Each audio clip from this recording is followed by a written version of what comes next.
some of the Second Amendment people are against COS. And their logic is almost impossible to figure out. Right. Because they say that there'll be a runaway convention. And at the runaway convention, they'll put forth resolutions and amendments that will take away gun rights. Well, there's no way that that's going to happen. Right. First of all, you look at the process itself. It takes the 34 states to call for the convention of states. Right. They pick their delegates to go to the state convention. Right. They pick as many as they like. Most states, so far of the 15 that have already done so, is 2 to 4 or 5 delegates. They don't have an overwhelming number of delegates sent. But some states, in particular Indiana, they'll be choosing their delegates, but they'll send them to the convention. And at the convention, if they start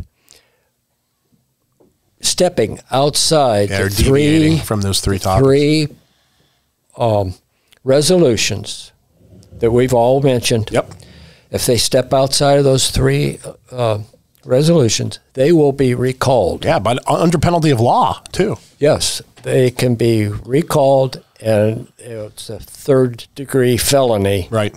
Right. Oh, wow. Yeah. So if they get outside of the fiscal responsibility, term limits, government overreach, they can go to jail. Yep. Okay. Yep. Yeah, so I think you might have some people that are almost like plants. My opinion of is like maybe there's people that are like trying to spin the pro 2A people, which, like I said, again, everybody in this table, everybody in this room is strongly pro Second Amendment. I know that.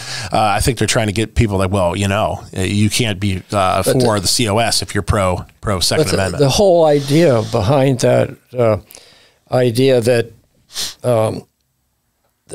will be a runaway convention doesn't follow logic. There's no narrative. There's no logic behind that at all. And they can't call for amendment. Right. It doesn't match that. Has to resolution. Be those, it has to match those 3. But they are so adamant about the runaway convention, and they don't seem to realize that it's almost a statistical impossibility for that to happen. 34 states after the convention, and all 50 states get together, that they're going to have anything outside of those 3 agenda resolutions. It just, and at the convention, when they reach a majority of people who supports one or another of the amendments, it gets sent back to the states. That is, 26 states say that we want term limits. Right. It will go back to the states, and the state legislators and the state residents will be the people who decide on that resolution in that particular state. Right. And it'll be done state by state by state. Wow. Until there have to be 38 states that pass it in order to make it an amendment. Right. So that there's no way that would happen. You know, how would you get? Yeah. Right.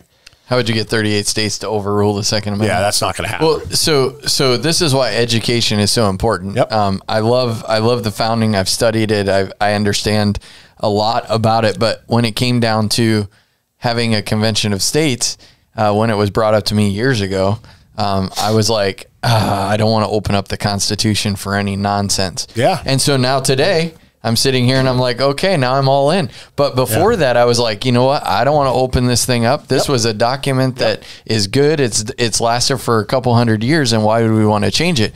But now that I know the limitations on it, amazing. So thank you for sharing that.